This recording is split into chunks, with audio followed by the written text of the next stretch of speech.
Hello everyone, welcome to my platform. Today is 7th April 2025 and we are going to discuss the editorial and the news published in the Hindu and the Anandabazar newspaper. So, এই complete অ্যানালিসিসটা তোমাদের কেমন লাগছে অবশ্যই জানিও। যে কোনো এক্সামিনেশনে তোমরা preparation নাও না কেন, WBCS, SSC, ক্লার্কশিপ এবং সেন্ট্রালে বিভিন্ন examination, hopefully this sessions will be helping you to understand the deeper chronological aspect regarding the current issues and the current affairs. So with this note, I am going to start today's analysis, complete discussions of the daily news. প্রথম এই যে খবরটা দেখো এসছে, this is published in the Hindu newspaper front page. সেখান থেকে দাঁড়িয়ে কি বলা হয়েছে, new Pamban bridge and engineering wonder prime minister. সেখান থেকে দেখো নতুন এই ব্রিজটি, পাম্বান ব্রিজটি ইনাগোরেট হয়েছে এবং সেটি কিন্তু মেনলি যেটা সবথেকে ইম্পর্টেন্ট ফিচার সেটা হচ্ছে ফার্স্ট ইন্ডিয়ার ভার্টিক্যাল লিফট সি ব্রিজ। এটা খুব important term, lift sea bridge. এটা টোটাল কস্ট কত, 531 crore, এবং সেই জায়গা থেকে দাঁড়িয়ে এটা প্রাইম মিনিস্টার বলেছেন it will have the positive effect on the lifes of the lakhs of people. তো এই যে পাম্বান রেল ব্রিজ, এটা কিন্তু অলরেডি একটা প্রচুর পুরনো cantilever bridge in the India, যেটা কিন্তু 1914-এ তৈরি হয়েছে এবং সেটাকে কিন্তু আরও একটা ব্রিজ নামে বলা হয়, সেটা হচ্ছে রামেশ্বরম ব্রিজ। এটা কিন্তু আমাদের রামেশ্বরম আইল্যান্ড, যেটার অন্য নাম হচ্ছে পাম্বান আইল্যান্ড, সেটাকে কিন্তু মেনল্যান্ড ইন্ডিয়ার সাথে কানেক্ট করছে। তার ফলে তোমরা বুঝতেই পারছো ইট serves as A vital transportation link in the country, এবং সেটা কিন্তু প্রায় সেঞ্চুরি ধরে এটা কিন্তু চলছে এবং সেটাকে বর্তমানে রিপ্লেস করে এই নতুন পাম্বান ব্রিজটা তৈরি করা হয়েছে। এই পিকচারটা তোমরা দেখলে বুঝতে পারবে, এইটা হচ্ছে ওল্ডার যে ব্রিজটা সেটা কিভাবে ফোল্ড হয়। এই যে দুটো অঞ্চল মাঝখানে, এই যদি আমরা একটা হরাইজন্টাল অঞ্চল ধরি, this is the age old version.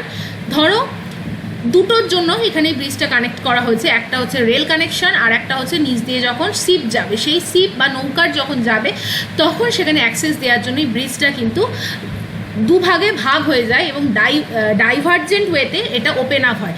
এই যদি আমরা ফটোটা দেখলে বুঝতে পারবো, এইভাবে ব্রিজটাকে খুলে যাচ্ছে এবং এখান দিয়ে নৌকা বা শিপ পাস করছে। কিন্তু বর্তমানে যে ব্রিজটাকে, পাম্বান ব্রিজটাকে ইনাগোরেট করা হয়েছে, সেটা কিন্তু দেখো সেটা কিভাবে তৈরি হয়েছে, সেটা মেনলি তৈরি করেছে rail Vikas Nigam limited. 531 crore এটার জন্য ইনভেস্ট করা হয়েছে এবং সেটা কিন্তু এই যে আমরা টোটাল যদি কানেক্টিভিটি দেখি, সেটা কিন্তু 2.08 কিলোমিটার একটা ব্রিজ, এবং এটা কিন্তু পক স্ট্রেট অর্থাৎ পক প্রণালীর ওপর দিয়ে তৈরি করা হয়েছে, যার মধ্যে 2.08 কিলোমিটারের মধ্যে 72.5 মিটার একটা অঞ্চল। দ্যাট মিনস এই যে এরিয়াটা, এটা কিন্তু তৈরি করা হয়েছে কিভাবে, ভার্টিক্যাল লিফট স্প্যান মেথডে। অর্থাৎ এই যদি আমার ছবিটা দেখো, এইটা ধরো টোটাল ব্রিজ, এই মাঝখানের এটা একটা অঞ্চল। এবার এই অঞ্চলটা হচ্ছে 72.5 মিটার, যেটা কিন্তু ভার্টিক্যালি ওপর নিচে হয়। অর্থাৎ যখন রেল যায় তখন এটা এরমভাবে থাকে, কিন্তু যখন নৌকা আসে বা কোনো শিপ প্যাসেজ করতে হয় তখন এটা ওপর দিকে উঠে যায় 17 মিটার পর্যন্ত। এবারে এটা ওপরে উঠতে পারে। তাই মানে বুঝতে পারছো এই যে অঞ্চলটা সেটা কিন্তু ওপর নিচে করতে পারে এবং 17 মিটার আপ ডাউন করার মাধ্যমে it maintains the connectivity for rail as well as to facilitate the smooth ship movement underneath. অর্থাৎ নিচ দিয়ে যখন শিপের কোনো মুভমেন্ট থাকে, এটা 17 মিটার ওপরে উঠে যায় ভার্টিক্যালি, এবং যখন রেল পাস করে এটা 17 মিটার নেমে যায় এবং এখানে ব্রিজের মতো কানেক্ট করে এবং টোটাল ব্রিজটাকে কমপ্লিট করে। So this is all about the vertical lift span method. আশা করি তোমরা বুঝতে পেরেছো। এবার যদি আমরা জাস্ট হিস্ট্রিক্যাল ব্যাকগ্রাউন্ডটা দেখে নিই, তাহলে হচ্ছে এই যে পাম্বান ব্রিজ, এটা কিন্তু 1914 সালে তৈরি করা হয়েছিল ব্রিটিশ পিরিয়ডে, এবং তার উদ্দেশ্য ছিল মেনল্যান্ড, যে তামিলনাড়ুর যে মেনল্যান্ড থেকে রামেশ্বরম যাওয়ার জন্য এই ব্রিজটাকে ইনাগোরেট করা হয়েছিল। এবং from that time it serves as a sole link, কার মধ্যে, রামেশ্বরম এবং মেনল্যান্ডের মধ্যে, এবং সেখানের জন্য ট্রান্সপোর্টেশন, ইকোনমিক অ্যাক্টিভিটি, সেগুলো কিন্তু সমস্ত এই জায়গাটা দিয়ে পাস হয়। এবং কোনো মানুষ, প্রচুর দর্শনার্থী রামেশ্বরম টেম্পল যান এবং সেখানে যদি তোমাকে বাই ট্রেন যেতে হয় তাহলে কিন্তু সেই জায়গায় এই ব্রিজটার ওপর দিয়ে যেতে হবে, এবং therefore the bridge has been serving as a main connectivity point with respect to the pilgrimage. So এখানে পিলগ্রিমেজ সিগনিফিকেন্স আছে। আরও একটা কি সিগনিফিকেন্স আছে, হিউম্যানিটেরিয়ান রোল।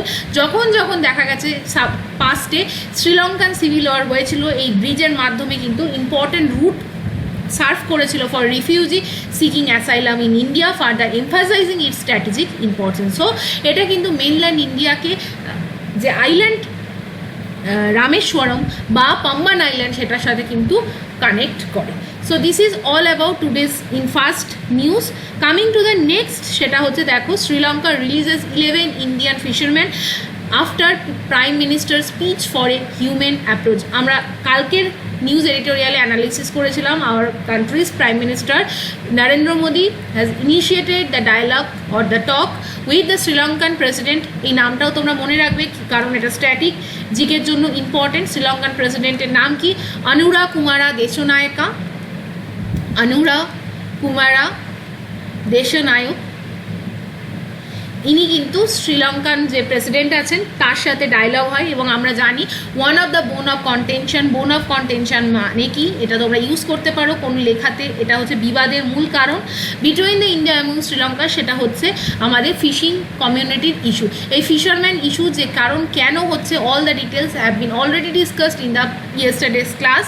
সেই জায়গা থেকে দাঁড়িয়ে প্রাইম মিনিস্টারের রিকোয়েস্টের শ্রীলঙ্কান গভর্নমেন্ট হিউম্যান অ্যাপ্রোচে অর্থাৎ এমপ্যাথেটিক গ্রাউন্ডে কিন্তু 11 জন এরকম অ্যারেস্টেড ইন্ডিয়ান ফিশারম্যানকে রিলিজ করে দিয়েছে। Coming to the next news, যেটা আজকে হিন্দুতেই পাবলিশ হয়েছে, সেটা হচ্ছে একটা ডেটা, ভেরি ইম্পর্টেন্ট ডেটা। আমাদের কান্ট্রিতে বর্তমানে 25 হাইকোর্টস আছে এবং প্রত্যেকটা হাইকোর্টসের টোটাল যদি আমরা সিট দেখি তাহলে সারা ভারতবর্ষে 769 হাইকোর্ট জাজেস আছে। ঠিক, 769 হাইকোর্ট জাজেসের মধ্যে you can wonder to see the data, only 95 জন জাজেস কিন্তু টিল দ্য ডেট তাদের কিন্তু অ্যাসেট সাবমিট করেছে, অর্থাৎ তাদের কাছে কতটা অ্যাসেট আছে সেই অ্যাসেট ডিক্লারেশন করেছে। অনলি 95 জন জাজেস, দ্যাট অ্যাকাউন্টস ফর 12%, অর্থাৎ 12% জাজ কিন্তু তাদের হাইকোর্টের জাজ তাদের কিন্তু ডিসক্লোজ করেছে asset. So this is very important এবং সেই জায়গা থেকে দাঁড়িয়ে এটা কিন্তু খুব অ্যালার্মিংও বটে to ensure the judicial independency, কারণ সেখানে স্বচ্ছতার অভাব দেখা যাচ্ছে। ফিগার যদি আমরা দেখি যেটা হিন্দুতে পাবলিশ হয়েছে, সেখানে দেখা যাচ্ছে ছত্তিশগড় রাজ্যে 16 জন যে টোটাল জাজ আছে তার মধ্যে একজন হাইকোর্টে অ্যাসেট ডিক্লারেশন দিয়েছেন। কন্ট্রারি 65 যদি আমরা দেখি মাদ্রাস হাইকোর্টের সিট, সেখানের মধ্যে অনলি 5 জন জাজ কিন্তু তাদের অ্যাসেট ডিক্লারেশন দিয়েছে। টপ পজিশনে আমরা যদি দেখি কেরালাতে আউট অফ 44 জাজেস 41 জাজেস have submitted their asset already. So এইখান থেকে দাঁড়িয়ে হাইকোর্টের যে ট্রান্সপারেন্সি, ওয়ার্কিং যে প্যাটার্ন, জুডিশিয়াল সুপ্রিমেসি, এগুলো মেনটেন করার জন্য অবভিয়াসলি অ্যাসেট ডিক্লারেশনকে ম্যান্ডেটরি করা উচিত এবং সেটাকে কিন্তু পাবলিক ফোরামেও আনা উচিত, এরকমটাই লেখা হয়েছে। উইথ দিস নোট আমরা যদি দেখে নিই আমাদের যে ওয়ান অফ দ্য ওল্ডেস্ট যে হাইকোর্টসগুলো আছে তার মধ্যে 3টে হাইকোর্টের নাম আসে। One is Calcutta high court, Bombay high court এবং মাদ্রাস হাইকোর্ট। এই 3টে হাইকোর্টই কিন্তু 1862-তে তৈরি করা হয়েছে, বাট ডেট ইজ ডিফারেন্ট। প্রত্যেকটা স্ট্যাবলিশমেন্ট ইয়ার আলাদা এবং স্ট্যাবলিশমেন্ট ডেট আলাদা, এবং তোমাদের যদি জিজ্ঞাসা করা হয় সিকোয়েন্সিয়ালভাবে সাজাও কোন হাইকোর্ট সব থেকে প্রথম হয়েছে, দেখো আমরা জানি 1 জুলাই দেখতে পাচ্ছি ক্যালকাটা হাইকোর্ট তৈরি হয়েছে। তো therefore it is the oldest high court in the country. Second 14th August তৈরি হয়েছিল বোম্বে হাইকোর্ট এবং 15th আগস্ট 1862 সেটা কিন্তু তৈরি হয়েছিল মাদ্রাস হাইকোর্ট। সো এই জায়গা থেকে আমাদের 25টা হাইকোর্টসের নাম একবার দেখে রাখা উচিত এবং আমাদের one of the 3 oldest high court যদি আমরা দেখি, that is the Calcutta, Bombay এবং Madras high court. Hopefully it is clear. Now coming to the next article, today is 7th April এবং আজকে সারা বিশ্ব জুড়ে পালিত হচ্ছে ওয়ার্ল্ড হেলথ ডে, অর্থাৎ বিশ্ব স্বাস্থ্য দিবস। এবং কে পালন করে এটার অর্গানাইজেশন কি? ওয়ার্ল্ড হেলথ অর্গানাইজেশন বা হু। 2025 সালের ওয়ার্ল্ড হেলথ ডে থিম কি? Healthy beginning and hopeful future, অর্থাৎ শুরু করা হচ্ছে স্বাস্থ্যকরভাবে এবং তার মাধ্যমেই আমরা ফিউচারকে হোপফুল বা আশাবাদী হব। এই জায়গায় দাঁড়িয়ে ওয়ার্ল্ড হেলথ অর্গানাইজেশন সম্বন্ধে some basic facts. World health Organization কিন্তু কি পালন করে সারা বিশ্ব জুড়ে। 7 April World health Day celebrate করা হয় এবং ইউনাইটেড নেশনের একটি ইম্পর্টেন্ট স্পেশালাইজড এজেন্সি হচ্ছে ওয়ার্ল্ড হেলথ অর্গানাইজেশন এবং সেটা স্ট্যাবলিশড হয়েছিল 7 এপ্রিল 1948-এ, যার হেডকোয়ার্টার আছে জেনিভা, সুইজারল্যান্ডে, এবং it is a part of the United nation sustainable development goal. Now coming to the next portion, if we see the regional offices of the World Health Organization, therefore if we consider the south east Asia, তাহলে আমরা দেখবো south east এশিয়ার হুয়ের সদর দপ্তর কিন্তু new Delhi, ইন্ডিয়াতে আছে। এরপর আমাদের ইম্পর্টেন্ট কি, ওয়ার্ল্ড হেলথ অর্গানাইজেশনের কিছু ইম্পর্টেন্ট ডেটা বা যারা রিপোর্ট পাবলিশ করে সেগুলো কি কি। ফার্স্ট হচ্ছে World health report, global nutrition report, world vision report, ambient air pollution report এবং ওয়ার্ল্ড রিপোর্ট অন হিয়ারিং। এই 5টা রিপোর্ট কিন্তু ওয়ার্ল্ড হেলথ অর্গানাইজেশন পাবলিশ করে, যার ভিত্তিতে দাঁড়িয়ে পরীক্ষায় তোমাদের কোয়েশ্চেন আসতে পারে। এরপর আমরা সোজা চলে যাব আজকের, যদি আমি দেখি যে আনন্দবাজার পেপারে কি কি নিউজ বেরিয়েছে। প্রথমত আমি ওয়াকআপ বিল নিয়ে অলরেডি ডিসকাস করেছি এবং এটা অনেকটি রাজনৈতিক ধাঁচে লিখেছে। এই বিলটা পড়ার দরকার নেই, তোমরা এডিটোরিয়ালটা একবার দেখে নেবে ওয়াকআপ বিল সম্বন্ধে। All details have been discussed earlier. এক দুঃসহ আধার এটা আমরা পড়বো না।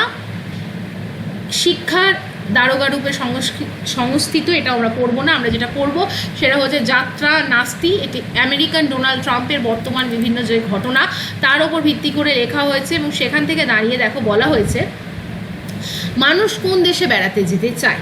অবশ্যই যে দেশ সুন্দর, প্রকৃতি যেখানে অকৃপণভাবে সেজে আছে এবং ভ্রমণের সুযোগ সুবিধা যেখানে ভালো ও বিস্তর, অর্থাৎ যেখানে ন্যাচারাল বিউটি আছে, যেখানে পিসফুল কোঅর্ডিনেশন আছে, বিভিন্ন দেশের মধ্যে শান্তি বজায় আছে, মানুষ স্বভাবতই সেই সমস্ত জায়গাতে ঘুরতে যেতে চায়। উল্টো দিকে দেখা যাচ্ছে যে দেশে মানুষ যেতে ভয় পায়, সেখানে কীরকম দেশে মানুষ যেতে ভয় পায় না, যাব না, কারণ সেখানে রাজনৈতিক টার্মোয়েল আছে, পলিটিক্যাল ইনস্টেবিলিটি আছে, যেরকম যেখানে ঢুকতে বা বেরোতে পদে পদে বাধা, যে সমস্ত কান্ট্রিতে আমরা ঢুকতে বা বেরোতে পারি না। সাপোজ আমি বলছি কেউ ধরো এখন এই মুহূর্তে ইউক্রেনে ঘুরতে যেতে চাইবে না, কারণ সেখানে যে ধরনের যুদ্ধকালীন পরিস্থিতি আছে। অন দ্য কন্ট্রারি একটি বাইরের মানুষ ভারতবর্ষে আসতে চাইবে, কারণ সেখানে কিন্তু ট্যুরিজম ফ্যাসিলিটি অ্যাভেলেবেল আছে। এছাড়া ভ্রমণ নিয়ে গুচ্ছের জন্য ঘোষিত অঘোষিত যদি বিধিনিষেধ থাকে, সর্বোপরি নিরাপত্তা কর্তৃপক্ষের মুক্তি গোমরা এবং তিতিবিরক্ত থাকে, তাহলে যদি কন্ডিউসিভ এনভায়রনমেন্ট না থাকে মানুষ সেখানে যাবে না। এই ঘটনাটি কিসের জন্য লেখা হয়েছে? এই ঘটনাটি লেখা হয়েছে আমেরিকার বর্তমান অবস্থার জন্য, কারণ সরকার সীমান্ত প্রহরা অর্থাৎ তার যে সিকিউরিটি নিরাপত্তা কর্তৃপক্ষের হাতে দেশের মানুষেরই ধরপাকড় এবং গ্রেপ্তারি আটকে রাখার মতো ঘটনা ক্রমাগত ঘটে চলেছে এবং পাশাপাশি অন্য দেশের নাগরিকদেরও হেনস্থা হতে হচ্ছে। এমত অবস্থায় দেখা গেছে কানাডা, মেক্সিকো, ব্রিটেন, ইউরোপের বিভিন্ন দেশের নিজেদের নাগরিকদের সতর্ক করে দিয়েছে সেই সমস্ত দেশ, যাতে তারা আমেরিকা যেতে না যায় বা আমেরিকা যেতে গেলে তাদের কিন্তু একটা কড়া সতর্কবার্তা জানানো হয়েছে।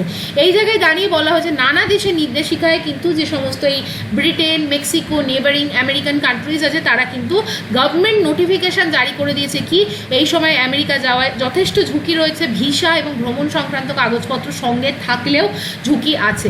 বুঝতে অসুবিধা হচ্ছে না, তারা কিন্তু ইঙ্গিত করতে চেয়েছেন ডোনাল্ড ট্রাম্পের দ্বিতীয় দফার শাসনে যে অনিয়ন্ত্রিত দিকটার দিকে ভ্রমণকেও যা সন্দেহের আতশকাশ ছাড়া দেখতে পাচ্ছে না। অর্থাৎ ডোনাল্ড ট্রাম্প যেভাবে ভিসা ক্যান্সেল করছেন বা তিনি যেভাবে ডিক্টেটরশিপ চালাচ্ছেন লেখকের মতামত অনুযায়ী, সেটার ভিত্তিতে বিভিন্ন নেবারিং কান্ট্রি বা পড়োশী দেশগুলো তাদের নাগরিককে চেতাবনী বা সতর্কবার্তা জানিয়েছে। এরপর দেখা গেছে আরও একটা বিশেষ জায়গায় তিনি লিখেছেন সঙ্গে যুক্ত হয়েছে ট্রাম্প আমলের 21 আইন। পুরুষ এবং স্ত্রী দুই লিঙ্গ পরিচয়ের বাইরে আর কোনো কিছু বরদাস্ত করা হবে না। পাসপোর্টে পর্যটকদের জন্মকালীন এবং ভ্রমণকালীন লিঙ্গ পরিচয় না মিললে সমূহ বিপদ। অর্থাৎ এখানে বলা হচ্ছে তৃতীয় লিঙ্গের যে সমস্ত মানুষ আছে তাদের জন্য কোনো ধরনের পাসপোর্ট বা ভিসা অ্যাপ্লাই করার কথা জানানো হচ্ছে না, এবং এই ধরনের মানুষ যদি সেই দেশে এখন আমেরিকাতে যায় তারা কিন্তু ভয়াবহ বিপদের সম্মুখীন হবে। এখানে বলা হয়েছে যে জন্মকালীন যদি লিঙ্গ পরিচয় আর পাসপোর্ট বা ভিসায় ভ্রমণের সময় লিঙ্গ পরিচয় দুটো আলাদা হয়, তাহলে সেই মানুষের কিন্তু সমূহ বিপদ। ইউরোপের কয়েকটি দেশ আলাদা করে নিয়ে সতর্ক করে কি জানিয়েছেন, লিঙ্গ নিরপেক্ষ লিঙ্গ ধারণায় অবিশ্বাসী ট্রান্স মানুষরা আমেরিকায় গেলে কিন্তু বিপদে পড়বেন। হতে পারে গ্রেপ্তারি এবং কারাবাস। তার মানে বুঝতে পেরেছো, ট্রান্সজেন্ডারকে এখানে অ্যাড্রেস করা হচ্ছে এবং তাদের বলা হচ্ছে আমেরিকায় এই মুহূর্তে না যাওয়ার কথা। সম্প্রতি আমেরিকার মাটিতে ব্রিটিশ, জার্মানি এবং অন্যান্য নাগরিকদের অলরেডি তারা বিপদে পড়েছেন। দেখা গিয়েছে কি লিঙ্গ বা যৌন পরিচয় তো অনেক পরের কথা, বৈধ কাগজপত্র থাকা সত্ত্বেও শুধুমাত্র আমেরিকান কর্তৃপক্ষের উত্তর সঠিকভাবে তারা দিতে না পারায় বা তাদের পছন্দ মতো উত্তর না পাওয়ায় তাদেরকে বহিরাগত হিসাবে ট্রিট করা হয়েছে এবং তাদেরকে কিন্তু আটক বা হেনস্থও করা হয়েছে। এই জায়গায় দাঁড়িয়ে বলা হয় যে ভৌগোলিক নৈকট্য হেতু আমেরিকার সঙ্গে যে দেশগুলো থেকে সব থেকে বেশি মানুষ আমেরিকায় ঘুরতে যায় সেই দুটো দেশ হলো কানাডা আর মেক্সিকো। তারা কিন্তু ট্রাম্পের এই রকম মনোভাবই অলরেডি ব্যক্ত করেছে। মেক্সিকো থেকে শরণার্থী স্রোত আটকাতে তিনি আগেই কিন্তু দেয়াল তুলে দিয়েছেন, এবার কানাডাকে দাঁড় করিয়েছিলেন বিপুল বাণিজ্যিক অন্তরায়ের সামনে। অর্থাৎ বলা হয়েছে Donald Trump, US government already Canada এবং মেক্সিকো দুটো কান্ট্রির ওপর হিউজ ব্যান লাগিয়েছে। সেটা আমাদের ট্যারিফ হতে পারে, সেটা আমাদের রিফিউজি কোনো যাতে মেক্সিকো থেকে শরণার্থী আমেরিকাতে না আসে সেই বিষয়েও কিন্তু তারা অনেক প্রহিবিশন লাগু করেছে। এই মধ্যে জানানো হয়েছে শিক্ষা, ব্যবসা, আশ্রয়ের কারণে মানুষ আমেরিকা যায় না। মূলত ভ্রমণই একটা অর্থনৈতিক পণ্য তথা পরিষেবা। অর্থাৎ মানুষ কিন্তু ওই সমস্ত জায়গায় মানুষ কিন্তু অনেক ইকোনমিক্যালি উন্নত, সেখানে মানুষ কিন্তু শুধুমাত্র আমেরিকায় ঘুরতেই যায়, এই তথ্যটাই বেশি। কিন্তু এই সত্যটি ট্রাম্প জমানার আমেরিকা আজ বুঝছে না, যদিও এরই মধ্যে আমেরিকার ভ্রমণ অর্থনীতিতে তার প্রভাব পড়েছে। কানাডা, মেক্সিকো থেকে তো বটেই, ব্রিটেন, জার্মানি, স্ক্যান্ডিনেভিয়ান দেশগুলো থেকে পর্যটন জোর ধাক্কা খেয়েছে। ক্যারিবিয়ান দ্বীপপুঞ্জ এবং এশিয়ার নানা দেশে ইউরোপের আগ্রহ বাড়ছে। স্বাভাবিক, বেড়াতে গিয়ে কেউ বিপদে পড়তে চায় না, এটাই স্বাভাবিক। তারা নির্ঝঞ্ঝাটে পর্যটকরা, ট্যুরিস্টরা ভারত যে কোনো কান্ট্রিতেই ঘুরতে যেতে চায়। ট্রাম্প কখনো এই সত্য বুঝবে কে জানে। এরপর লেখা হচ্ছে লাস্ট, মানবাধিকার গণতন্ত্র নিয়ে তিনি ভাবিত ছিলেন না কখনো। এক ভ্রমণ ব্যবসা সূত্রে আমেরিকার ডলার ভাড়ারে টান পড়লে হয়তো এই ভ্রমণ দুরবস্থার ছবি পাল্টাবে। আশা করি তোমরা বুঝতে পেরেছো যে কোন জায়গাটা নিয়ে লেখা হয়েছে, আমেরিকার কারেন্ট সিনারিও নিয়ে লেখা হয়েছে। বাকি এডিটোরিয়ালগুলো খুব বেশি পরীক্ষার জন্য ইম্পর্টেন্ট নয়, তোমরা চাইলে নিজেদের মতো করে পড়ে নিতে পারো। আমি চলে আসবো আজকের হিন্দু যে এডিটোরিয়াল, সেখানে আমি অলরেডি বললাম আজকে দেখো ওয়ার্ল্ড হেলথ ডে এবং সমস্ত এডিটোরিয়ালগুলোই মূলত লেখা হয়েছে হেলথ একটা পার্সপেক্টিভ নিয়ে। আমি দুটো এডিটোরিয়াল তোমাদের কাছে পড়বো এবং আমি হিন্দুর এডিটোরিয়ালগুলো তোমাদের সাথে রিড করছি so that you can able to improve your communication skill and also মানে পরীক্ষার রেসপেক্টে ইংরাজির জায়গাটায় যেখানে নলেজ যে ডোমেনটা দরকার, ফ্লুয়েন্সি দরকার, সেটা যেন তোমরা ইমপ্রুভ করতে পারো। তো তোমরা অবশ্যই কিন্তু আমার সাথে প্রত্যেকটা লাইন পড়বে, পজ করে হলেও পড়বে। প্রথম যে নিউজ এডিটোরিয়ালটা আমরা পড়ছি সেটা হচ্ছে prescribe preventive medicine for a healthy India. আর একটা আমরা পড়বো health and sanitation as the pillar of a healthy India. প্রথম যে এডিটোরিয়ালটা লেখা হয়েছে সেটা হচ্ছে প্রেসক্রাইব প্রিভেন্টিভ মেডিসিন। এটা হচ্ছে নন কমিউনিকেবল যে ডিজিজ আছে সেটার উপর ভিত্তি করে লেখা হয়েছে। তো প্রথমত দেখো, আমাদের ইন্ডিয়া কিন্তু বর্তমানে স্ট্যান্ড করছে কোন জায়গায়? আমাদের ইন্ডিয়া কিন্তু aspiring to become the 5 trillion economy. সেই জায়গায় দাঁড়িয়ে বলা হয়েছে আমাদের country however there is a silent epidemic, অর্থাৎ নিস্তব্ধে যে মহামারী ছড়িয়ে পড়ছে সেটা হলো non communicable disease that threatens our economic and development ambition. আমাদের যে অর্থনৈতিক এবং উন্নয়নের যে অ্যাসপিরেশন সেটাকে কিন্তু বাধা দিচ্ছে। Today non-communicable disease are the leading cause of the death in the country, accounting for roughly 2/3 of all deaths. আমাদের কান্ট্রিতে 2/3 ডেথ কিন্তু এই নন কমিউনিকেবল ডিজিজ থেকেই হচ্ছে। To secure a healthy and prosperous future, India must urgently embrace a preventive health care mindset, one that can heal before there is a need to heal. অর্থাৎ যখন প্রয়োজন পড়বে তার আগেই এটাকে কিন্তু প্রিভেন্টিভ মাইন্ডসেট আপ নিয়ে আমাদের কিওর করতে হবে। Now the rising tide of the non-communicable disease, their economic toll. এখান থেকে দাঁড়িয়ে বলা হয়েছে over the past few decades, গত কয়েক শতক যদি আমরা দেখি, India has undergone and epidemiological transition, যেখানে কিন্তু বলা হচ্ছে কমিউনিকেবল ডিজিজ যেগুলো কিন্তু ছোঁয়াচে, যেটা ইনফেকশিয়াস, সেই ধরনের disease have come under the control, সেটাকে কিন্তু কন্ট্রোল করে ফেলা হয়েছে। কিন্তু সেই জায়গায় এনসিডিকে কিন্তু এখনও কন্ট্রোল করা যায়নি। ক্রনিক যে সমস্ত এনসিডি ডিজিজ আসে, অর্থাৎ যেটা ছোঁয়াচে নয় সেই ধরনের ডিজিজ হচ্ছে heart disease, diabetes, cancer, chronic lung disease, stroke, সেগুলো কিন্তু এস্টিমেটেড কিল করছে 5 million to 6 million Indians each year. এখান থেকে দাঁড়িয়ে বলা হচ্ছে what is particularly alarming is that NCDs are striking Indians at younger age, অর্থাৎ অনেক ছোটো মানে যে ইয়ঙ্গার পপুলেশন সেখানেও কিন্তু এনসিটি কিন্তু অ্যাফেক্ট করছে।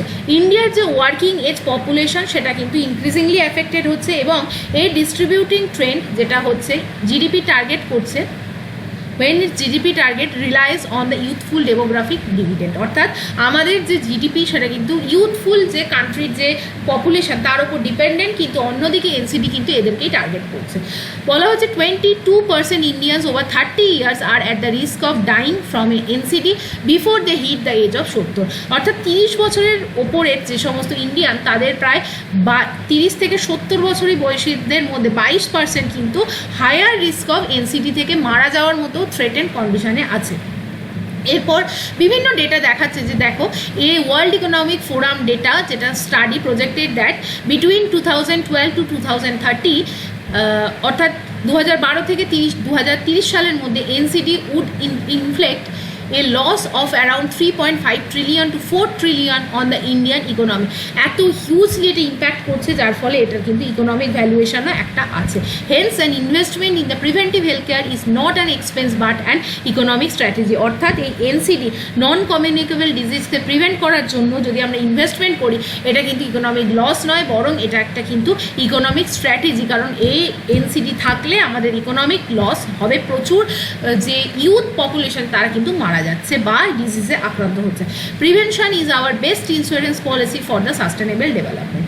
এখান থেকে বলা হচ্ছে গুড নিউজ কি, মোস্ট এনসিডি আর লার্জলি প্রিভেন্টেবল, যে সমস্ত এনসিডি ডিজিজ আছে তাদের কিন্তু প্রিভেন্ট করা যায় কিভাবে, সেডেন্টারি লাইফস্টাইল, সেডেন্টারি মানে কি আমরা যে হাঁটা চলা বন্ধ এবং আমরা একটা জায়গায় সারাদিন বসে থাকি, সেই sedentary lifestyle, unhealthy diet, tobacco, alcohol use, pollution, genetic যে সমস্ত প্রি ডিসপোজিশন হচ্ছে সেগুলোর মাধ্যমেই কিন্তু আমাদের বলা হচ্ছে এই এনসিটি আসছে, অর্থাৎ তাদেরকে মডিফাই করতে গেলে আমাদের কিন্তু হেলদি লাইফস্টাইলকে অ্যাডপ্ট করতে হবে। It is estimated that about যদি 80% অর্থাৎ 80% প্রিম্যাচিওর হার্ট ডিজিজ, স্ট্রোক, ডায়াবেটিসকে প্রিভেন্ট করা যায় যদি আমরা লাইফস্টাইলকে চেঞ্জ করি। এখান থেকে বলা হচ্ছে 22 to 23% অ্যাডাল্টস আর ওভারওয়েট, আমাদেরকে কিন্তু there is an urgent need to tackle obesity, আমাদের এই ওবেসিটিকেও কিন্তু ট্যাকেল করতে হবে। We must make physical activity as a part of our daily routine and at least 20 minutes of moderate exercise a day, এবং সেই জায়গা থেকে দাঁড়িয়ে আমরা ওয়াকিং করতে পারি, যোগা করতে পারি, স্পোর্টস করতে পারি, বাট আমাদের কিন্তু একটা ফিজিক্যাল অ্যাক্টিভিটিকে ডে টু ডে লাইফে ইনকর্পোরেট করতে হবে। এখানে বলা হচ্ছে এ healthy diet rich in fruit, vegetable, protein and the lower in the sugar, salt and unhealthy fat is a must, অর্থাৎ compulsory। এরপর air pollution is an health emergency directly impacting the chronic obstructive pulmonary disease, অর্থাৎ সিওপিডিকেও কিন্তু impact করছে এই air pollution, যার ফলে lung cancer হচ্ছে, heart attack হচ্ছে। We must view pollution control as a part of the preventive medicine. এরপর finally বলা হচ্ছে মোস্ট ইম্পর্টেন্ট মেজার যদি আমরা নিতে পারি সেটা হচ্ছে রেগুলার আমাদের হেলথ ট্রিটমেন্টে থাকতে হবে, হেলথ স্ক্রিনিং করতে হবে এবং detecting this condition early through screening starting at the age of 40 years or earlier if there is a family history, অর্থাৎ কোনো বাড়িতে যদি কোনো ফ্যামিলির রোগ থাকে, বিভিন্ন রোগ যেটা আমরা জানি সুগার, ডায়াবেটিস বা আমাদের প্রেশারের সমস্যা, এগুলো অনেকটা হেরিডিটারি সমস্যা, সেগুলো হলে 40 বছরের আগে থেকে যদি রেগুলার হেলথ চেক আপ করা যায় এবং সেটাকে ডিটারমাইন করা যায় এবং প্রপার মেডিকেল ট্রিটমেন্ট নেওয়া যায়, দ্যাট ক্যান বি অ্যাভয়েডেড। তো এই পুরো জায়গাটা যেরকম বলা হয়েছে, যেরকম screening such as mammograms for breast cancer or HPV test for cervical cancer can find early curable stage of the disease, অর্থাৎ কিউরেবল স্টেজে যদি ধরা পড়ে সেটাকে কিন্তু সেই জায়গা থেকে মানুষকে বাঁচানো যায়। এরপর টেকনোলজি ক্যান ট্রান্সফর্ম প্রিভেনশন, বলা হয়েছে যে ডিজিটাল হেলথ টেকনোলজি যেরকম স্মার্টফোনে আছে আমাদের উইয়ারেবল টু বিগ ডেটা অ্যানালিটিক্স, অর্থাৎ আমরা অনেক সময় স্মার্ট ডিজিটাল টেকনোলজিকে, হেলথ টেকনোলজিকে আমাদের ইউজ করতে হবে এবং that can B a big game changer. India has over 750 million smartphone users, which means we have the ability to deliver health advice, reminders, risk assessment in the palm of everyone's hand. অর্থাৎ আমরা দেখেছি হাতে অনেকেই digital watch পরে, সেটার মাধ্যমে কিন্তু বিভিন্ন হেলথ যে ট্র্যাক সেগুলো আমরা করতে পারি এবং সেই বিষয়ে অ্যাওয়ারনেস দরকার। উইয়ারেবল যে সমস্ত ডিভাইস আছে, হেলথ ট্র্যাকার আছে, সেগুলো কিন্তু ইন্ডিভিজুয়ালকে বুঝতে সাহায্য করে তার হেলথ প্যারামিটার কী। সেরকমভাবে আমরা ইউজ করতে পারি মোস্ট ট্রান্সফরমেটিভ রোল আমাদের আর্টিফিশিয়াল ইন্টেলিজেন্স নিতে পারি in the predictive health modelling, এবং AI algorithm can analyse vast databases বা dataset to predict an individual's risk for various NCT with remarkable accuracy. এরপর AI tools can analyse an individual's profile and generate a health risk score. অর্থাৎ এআইকে কিন্তু আমাদের incorporate করতে হবে। Hopefully তোমরা বুঝতে পারলে। এবং লাস্ট আমরা যদি দেখি স্লাইডে কি লেখা আছে, আচ্ছা এক minute,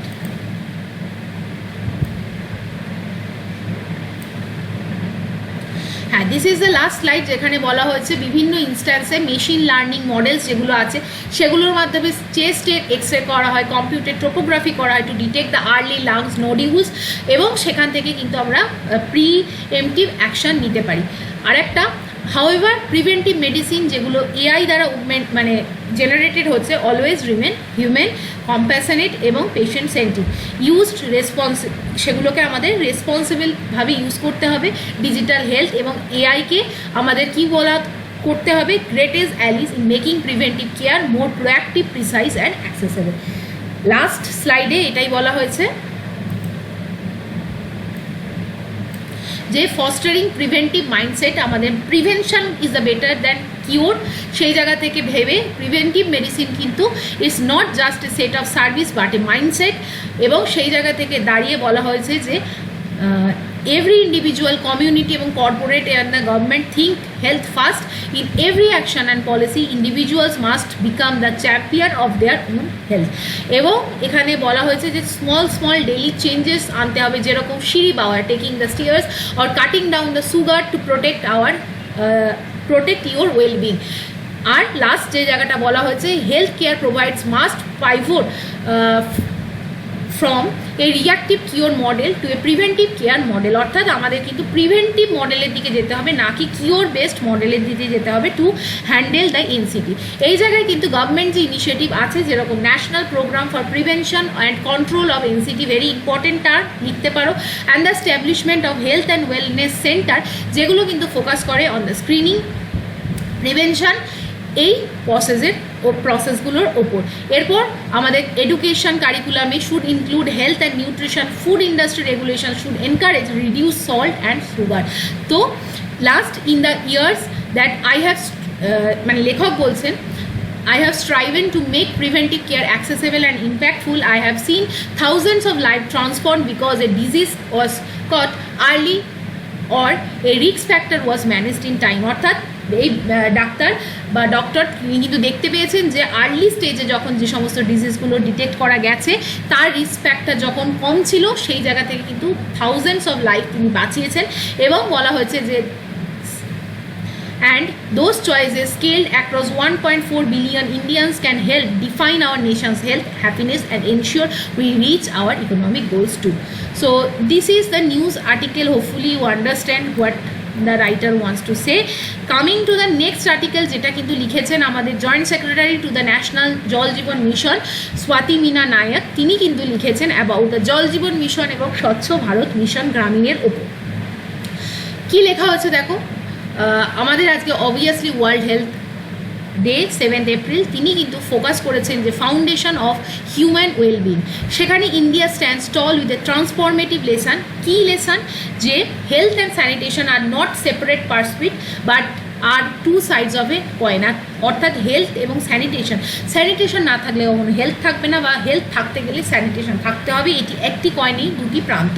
under the leadership of the prime minister Narendra Modi, তিনি বলেছেন India has undertaken a sanitation and water revolution that has not only change the way we live but also how we thrive. এরপর rural mission that made a difference. কী বলা হয়েছে? Story of modern India, অর্থাৎ আধুনিক ভারতের যদি আমাদের story দেখতে হয় সেটাকে কিন্তু কখনোই আমরা সেই স্টোরিকে বলতে পারবো না উইদাউট অ্যাকনলেজ মানে স্বীকার করা দ্য কন্ট্রিবিউশন অফ স্বচ্ছ ভারত মিশন গ্রামীণ অ্যান্ড দ্য জল জীবন মিশন। এখান থেকে কি বলা হয়েছে, this programs are not just about toilet and tap water alone. এই জল জীবন মিশন এবং স্বচ্ছ ভারত মিশন শুধুমাত্র টয়লেট তৈরি করে এবং জল সাপ্লাই দেওয়া নয়, they represent a symbol or shift in the soul of the nation, অর্থাৎ ভারতীয় যে জাতীয় আত্মা তার পরিবর্তনেরও একটি রূপক বটে। This rural mission symbolises dignity, equity and above all health. Prime minister বলেছেন, এখানে বলা হয়েছে prime minister Narendra Modi launch the স্বচ্ছ Bharat mission in 2014 from the red fort, এবং সেখান থেকে he ignited a movement that has touched every Indian household making it a people's movement. অর্থাৎ এটাকে জন আন্দোলনে কিন্তু পরিণত করা হয়েছিল। জন আন্দোলন কি, that was anchored in behavioural change and intergenerational equity. Behavioural change, মানুষের মধ্যে স্বভাব পরিবর্তন করা, সেই জায়গায় কিন্তু এই জন আন্দোলন পার্টিসিপেট করেছিল। এবং 2019 দাঁড়িয়ে ইন্ডিয়া অ্যানাউন্সড হয়েছিল, India's declare itself open defecation free, অর্থাৎ ওপেন ডিফিকেশন কেউ করে না। taken significant steps towards achieving 6.2 sustainable development goal।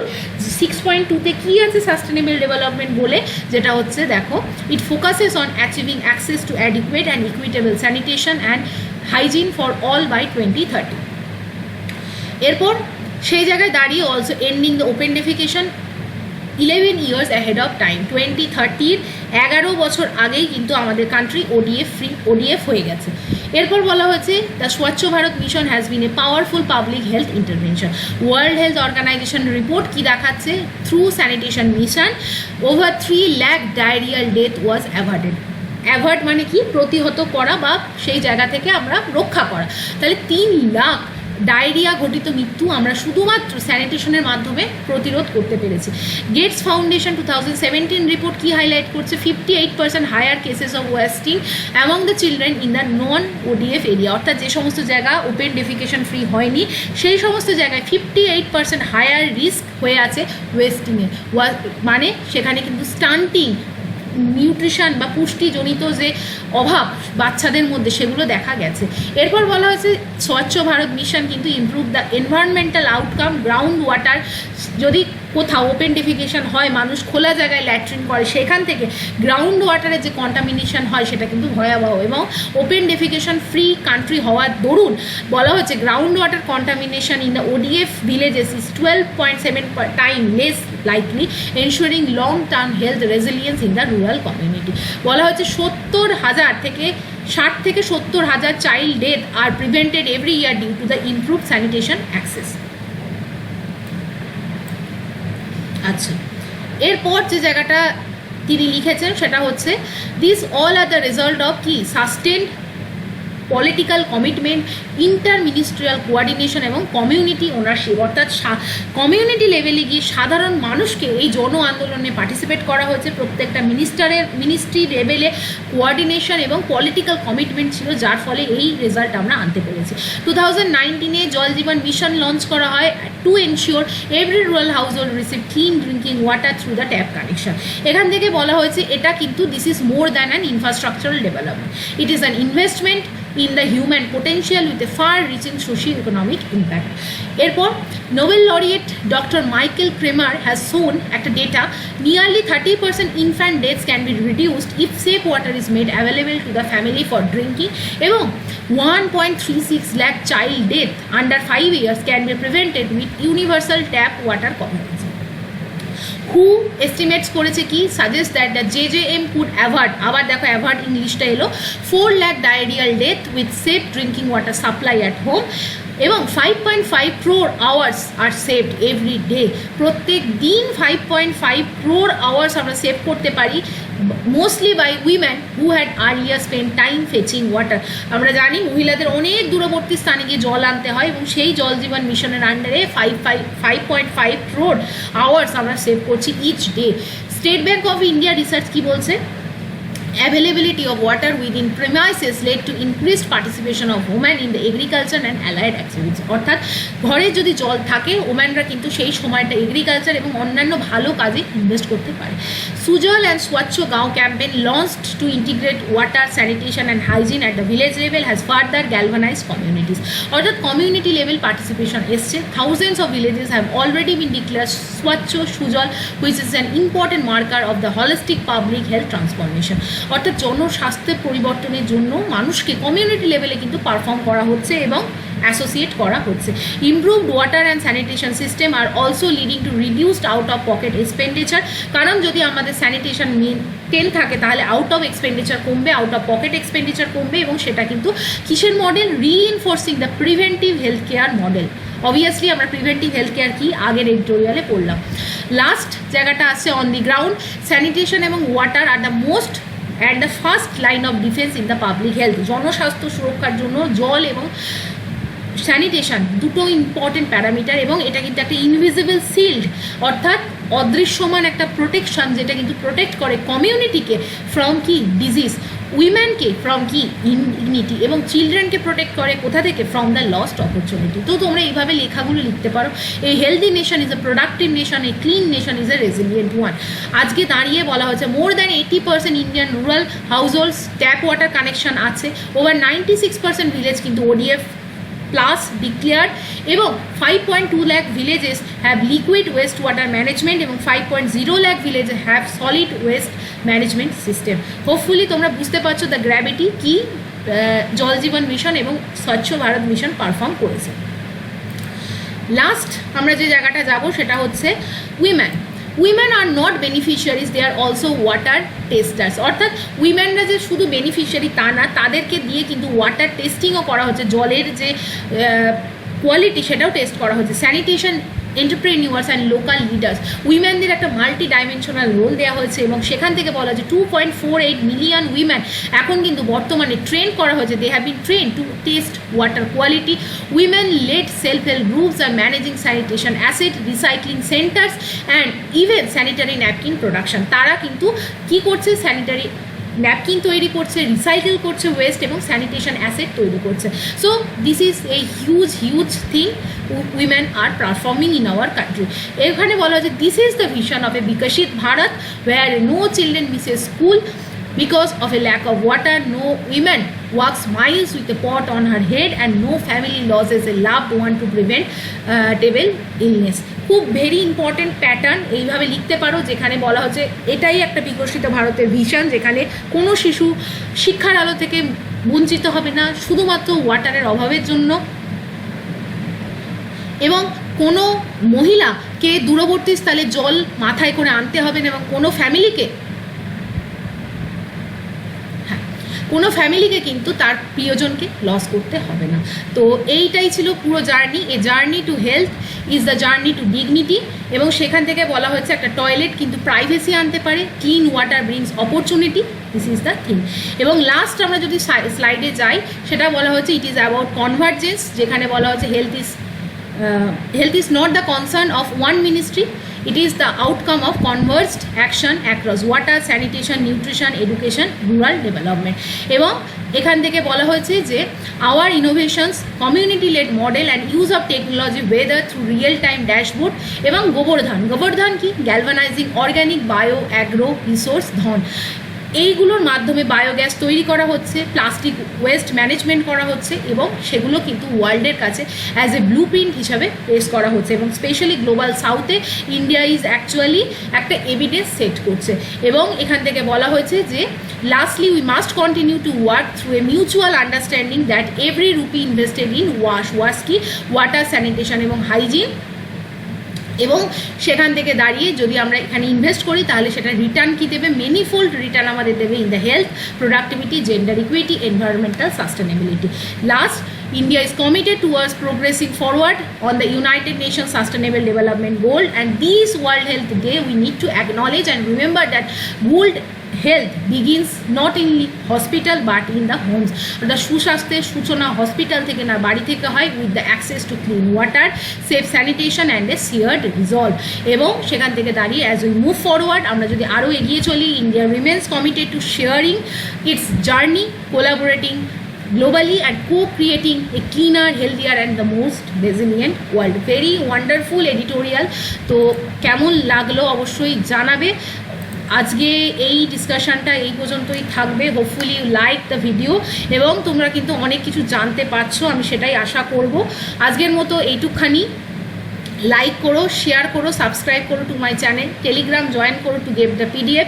এবং তোমরা যদি কোনো প্রিপারেশন নিচ্ছ পরীক্ষার এবং wants to take personal guidance from my side, তাহলে ডেফিনেটলি আমাকে মেল করো এবং আমার সাথে কানেক্টেড হো। With this note I am ending today's video. আজকে পাবলিশ করতে দেরি হলো, বাট তোমরা ডেফিনেটলি উপকৃত হবে এবং নিজেরা কিন্তু এডিটোরিয়াল রিড করো। Thank you for watching.